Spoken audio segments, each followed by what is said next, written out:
Este é mais um momento para explicação da palavra de Deus.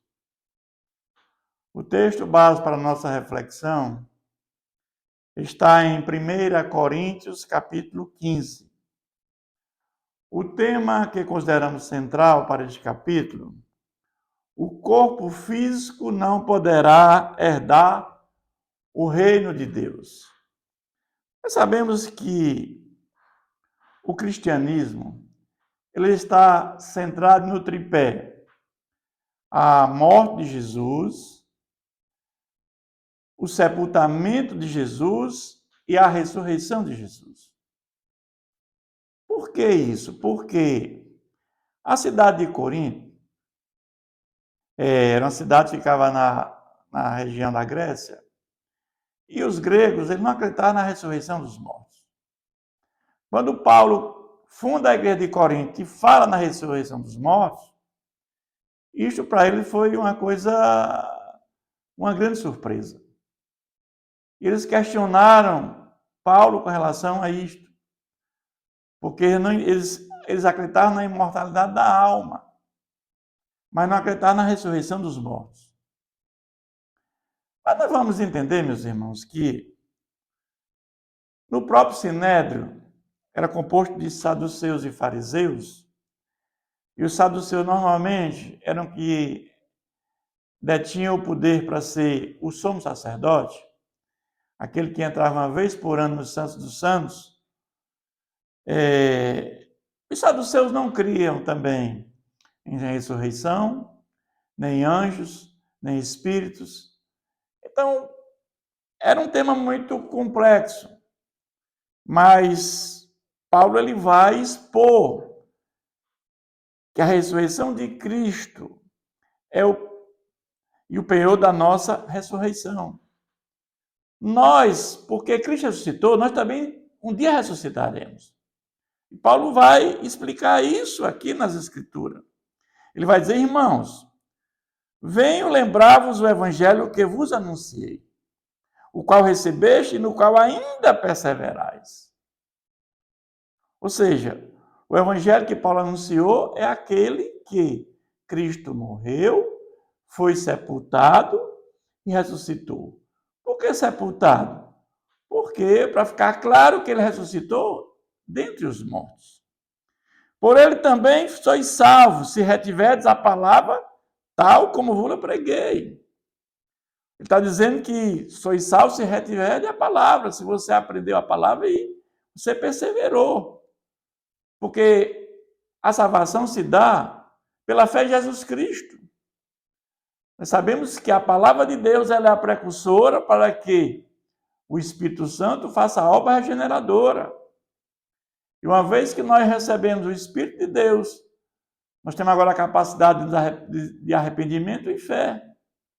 E quando colocamos a fé em Jesus, certo? Nós somos justificados por Deus Pai, nos tornamos filhos de Deus por adoção. Essa é a coisa, é a questão que Paulo prega, a menos que tiveste escrito em vão. Antes de tudo, vos entreguei o que também recebi, que Cristo morreu pelos nossos pecados, segundo as Escrituras. Jesus morreu em nosso lugar. Ele venceu o pecado através da morte e ele venceu a morte através da sua ressurreição. Então, Cristo morreu pelos nossos pecados, segundo as Escrituras. Nossos pecados foram perdoados na cruz do Calvário. Ele se tornou maldito na cruz, levando todos os nossos pecados naquela cruz. Na cruz, sabemos que o plano de Deus foi consumado, aquele plano lá na eternidade que foi planejado, foi consumado na cruz. A cruz é a glorificação de Jesus, que foi sepultado e ressuscitou ao terceiro dia, segundo as Escrituras. Aqui Paulo vai falar da certeza da ressurreição de Jesus, porque apareceu a Pedro, a Cefas, depois aos 12, depois a mais de 500, depois a Tiago, e também a ele, a Paulo. Depois de todos, foi visto também por mim, como um nascido fora de tempo. Por quê? Porque Paulo ia perseguir o povo de Deus em Damasco. Na verdade, Paulo perseguia o próprio Jesus. E ele teve esse encontro com Jesus visível. Ele diz como fora de tempo. Então, quando Paulo diz àqueles que questionam o seu apostolado, dizendo, não, eu tive sim um encontro com Jesus, eu estive com Jesus. Por isso que Paulo disse que esteve com Jesus. Ele vai dizer, mas pela graça de Deus sou o que sou, e a sua graça me foi concedida. Não se tornou vã. Antes trabalhei muito mais do que todos eles. Todavia, não eu, mas a graça de Deus comigo. Sabemos que Paulo foi o maior missionário da história do primeiro século. Enquanto alguns tiveram com Jesus ficaram mais em uma localidade fixa, Paulo plantou igrejas em várias regiões. Paulo empreendeu 3 viagens missionárias. Primeiro na região da Galácia, depois Macedônia, na segunda viagem, depois ele vai para Éfeso, terceira viagem missionária. Então, esse homem, ele sofreu muito por conta do Evangelho. O próprio Jesus tinha dito que importa que ele venha sofrer pelo meu nome. Ora, se é corrente pregar, agora que ele vai agora responder aquele questionamento. Ora, se é corrente pregar que Cristo ressuscitou dentre os mortos, como, pois, afirmam alguns dentre vós que não há ressurreição dos mortos? Então, se Cristo ressuscitou entre os mortos, e ele prova, porque isso é histórico, muitos viram, como na ressurreição dos mortos? Cristo ressuscitou dentre os mortos. Então, há sim ressurreição entre os mortos. Mas se não há ressurreição de mortos, então Cristo não ressuscitou. Se não ressuscitou, é vã a nossa pregação e a nossa fé. Meus irmãos, se Jesus não tivesse ressuscitado, todos nós estaríamos ainda nos nossos pecados. Todos nós estaríamos condenados à morte eterna. Porque se Jesus não ressuscita, não haveria sentido nenhum colocar a fé em Cristo. Porque ele é igual a qualquer outro, se o corpo dele ainda estivesse no túmulo. Mas o túmulo estava vazio. E somos tidos por falso testemunho de Deus. Porque temos asseverado contra Deus que ele ressuscitou a Cristo, ao qual ele não ressuscitou, se é certo que os mortos não ressuscitam. Então, se Jesus não ressuscitou, nem o morto vai ressuscitar. E se Cristo não ressuscitou, é vã a vossa fé, e ainda permanecei nos vossos pecados. A ressurreição de Jesus é o maior evento da história da humanidade, porque trouxe para nós a certeza que um dia nós ressuscitaremos no corpo glorificado, assim como ele.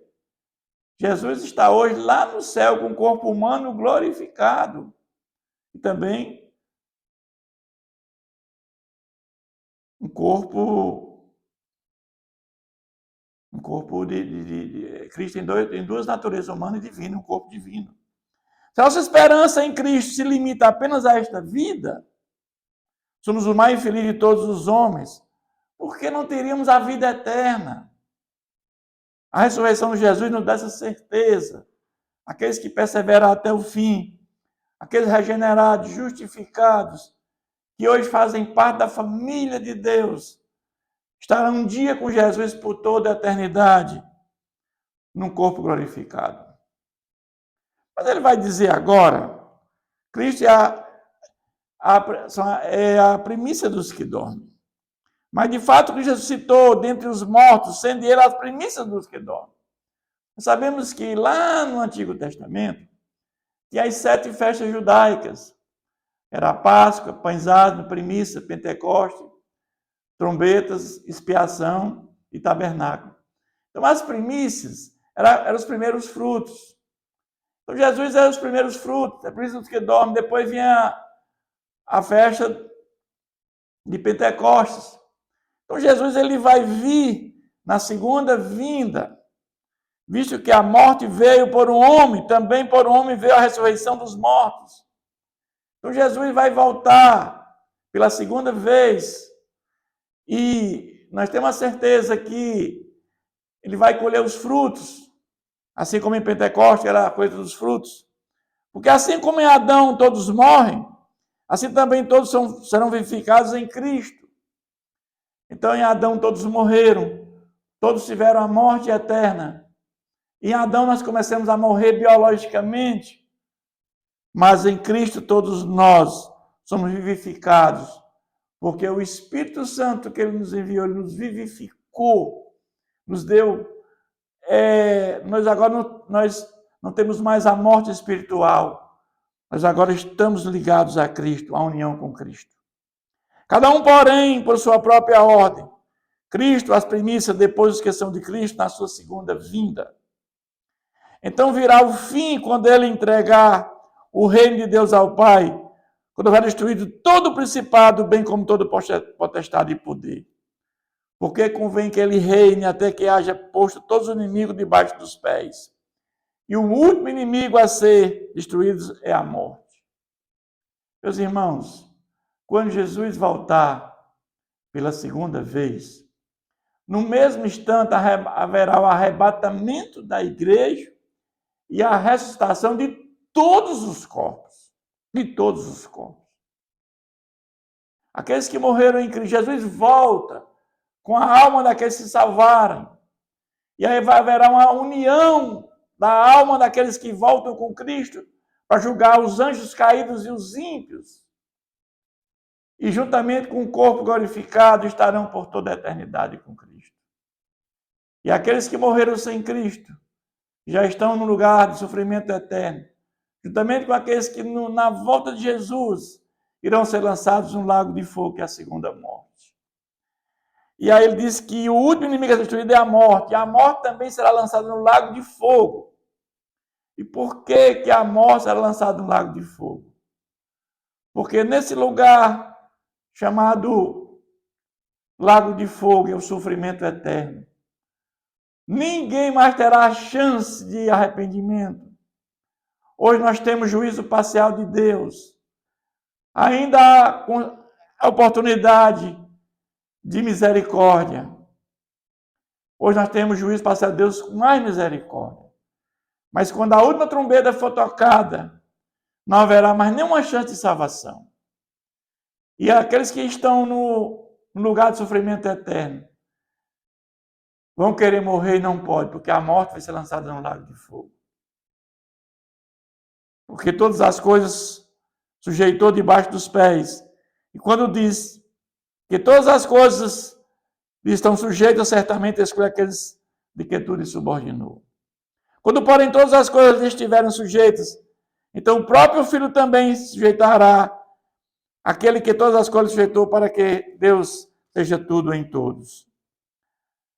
Mas a ressurreição, meus irmãos, tem uma vida em relação à vida prática. Tinha uma questão lá, na cidade de Corinto, que alguns se batizavam por causa dos mortos. Então Paulo vai dizer, se absolutamente os mortos não ressuscitam, por que se batizam por causa deles? E porque também nós nos expomos aos perigos a toda hora, se não há ressurreição? Qual o sentido disso? Dia após dia morro. Eu protesto, irmãos, pela glória que tenho em vós outros, em Cristo Jesus nosso Senhor. Se como homem lutei em Éfeso com feras. Paulo aqui está falando de pessoas que, na realidade, eles massacraram a Paulo. Está referindo aqui a pessoas. E se aproveita isso, se os mortos não ressuscitam, comamos e bebamos que amanhã morreremos. Não vos enganeis, as más conversações corrompem os bons costumes. Paulo está dizendo, cuidado com essas más companhias que pregam a palavra diferentemente daquela que o nosso Senhor pregou e da qual eu preguei, de acordo com as Escrituras. Tornai-vos a sobriedade como é justo. Não pequeis, porque alguns ainda não têm conhecimento de Deus. Isto digo para a vergonha nossa. Então, muitos pregavam totalmente o contrário à palavra de nosso Deus. Mas ele vai dizer que os ressuscitados terão corpos.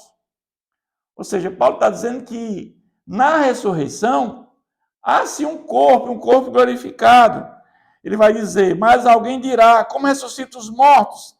Em que corpo vem? Ele vai dizer, insensato, que semeias não nascem, se primeiro não morrer.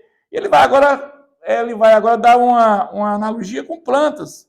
Quando semeias o corpo que há de ser, não é o simples grão, como o trigo ou de qualquer outra semente, ele vai dizer, nem toda carne é carne, nem toda carne é a mesma, porém uma é carne de homens, outra de animais, outra de aves, outra de peixe. Ele aqui está dizendo, é uma comparação com relação aos tipos de carnes que existem. Também há corpos celestiais, corpos terrestres, sem dúvida. Um é a glória dos celestiais e outro é a glória dos terrestres.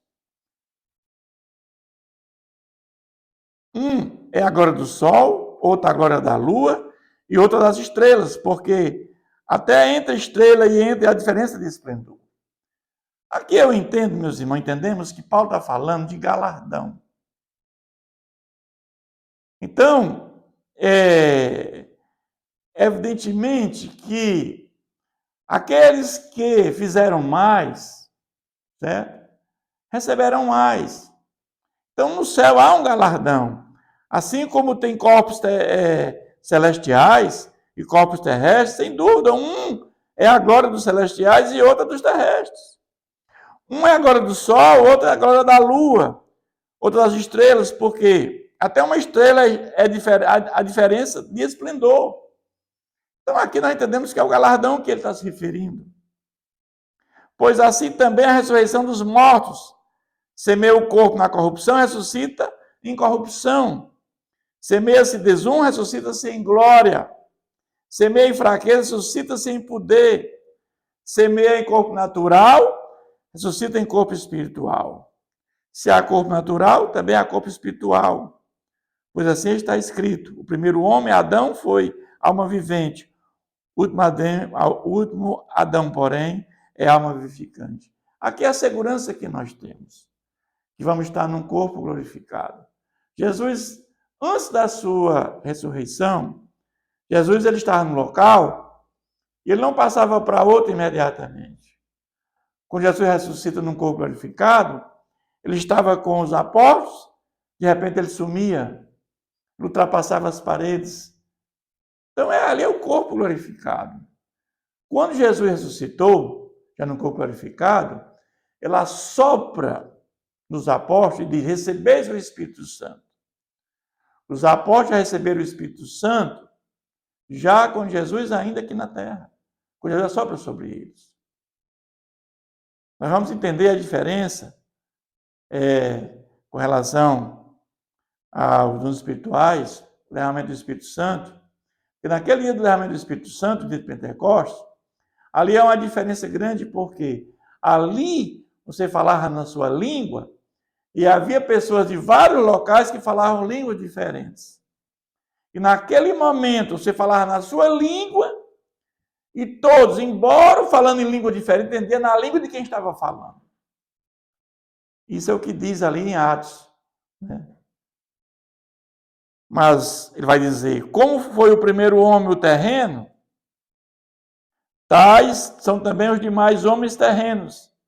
E como é o homem celestial, tais também os celestiais. E assim como trouxemos a imagem do que é terreno, temos que trazer também a imagem do celestial. Ele vai falar agora a questão que os vivos serão transformados. Ou seja, ele aqui vai esclarecer a questão da ressurreição do corpo e da transformação. Vamos entender que na volta de Jesus, no mesmo instante haverá o arrebatamento da igreja e a ressurreição dos corpos. A igreja passará pela grande tribulação. Antes da segunda vinda de Jesus, haverá um momento que haverá uma grande tribulação. Haverá a presença do anticristo aqui na terra. Mas aqueles que vão se salvar, aqueles cujo nome estão com o livro escrito no livro da vida, não se submeterão à figura do anticristo. Morrerão, mas esses morrerão em Cristo e esses terão vida eterna. Isto, irmãos, Afirmo que a carne e o sangue não podem herdar o reino de Deus, sem nem a corrupção herdar a corrupção. Então ele quer dizer que o corpo nosso corpo físico, não poderá o reino de Deus, não poderá herdar o reino de Deus. Nós vamos estar no reino de Deus num corpo glorificado. Esse nosso corpo é um corpo submetido ao pecado. Nós mesmo regenerados, continuamos pecadores. Nosso pecado ele é acidental. Mas um dia, para herdar o reino de Deus, nós vamos ser transformados. Ele fala isso: eis que eu vos digo um mistério. Nem todos dormiremos, mas transformados seremos todos. No momento, no abrir e fechar de olhos, ao ressoar da última trombeta, como eu falei, nesse momento não há mais nenhuma chance de salvação. Quando a última trombeta, a sétima trombeta tocar, meus irmãos, não haverá mais nenhuma chance. A trombeta soará, os mortos serão incorruptíveis e nós seremos transformados. Aqui ele fala nos que estão vivos, serão transformados. Aqui é o arrebatamento da igreja. Então, nós dissemos que o corpo físico não poderá herdar o reino de Deus. Por quê? Porque nós seremos transformados para poder entrar no reino de Deus, num corpo glorificado. Porque é necessário que esse corpo corruptível se revista de incorruptibilidade. E que o corpo mortal se revista de imortalidade. E quando este corpo corruptível se revestir de incorruptibilidade, e que o que é mortal se revestir de imortalidade, então se cumprirá a palavra que está escrita: tragada foi a morte pela vitória. Meus irmãos, isso é glorioso, porque aqueles que estão em Cristo, aqueles que permanecerem fiel, aqueles que estão com o nome escrito no livro da vida, terão a vitória, terão a vida eterna. Onde está, ó morte, a tua vitória? Onde está, ó morte, o teu aguilhão? O aguilhão da morte é o pecado, e a força do pecado é a lei. Então a morte será lançada no lago de fogo. E aqueles que estão lá vão querer morrer e não podem, porque a morte foi lançada com esse intuito, meus irmãos. Graças a Deus que nos foi dada a vitória por intermédio do nosso Senhor Jesus Cristo. É através de Jesus Cristo que nós temos a vitória. É através da sua morte e ressurreição que nós temos a certeza da vitória quando colocamos a fé em Jesus. Ele conclui dizendo, meus irmãos: portanto, meus amados irmãos, sede firmes, inabaláveis, sempre abundantes na obra do Senhor, sabendo que no Senhor o nosso trabalho não é vão. Meus irmãos, tudo o que fazemos para a obra do Senhor não é vão. Nós temos a certeza que teremos a vitória. Até um pão que damos a uma pessoa, qualquer coisa que fazemos nesta vida, certo? Não é vão, o nosso trabalho não é vão. Tudo que fazemos para o Senhor Jesus, teremos a certeza da vitória. É isso que esse capítulo nos fala. Essa gloriosa ressurreição de Jesus Cristo e ressurreição dos nossos corpos um dia, para estar com Ele por toda a eternidade. Que Deus continue nos abençoando.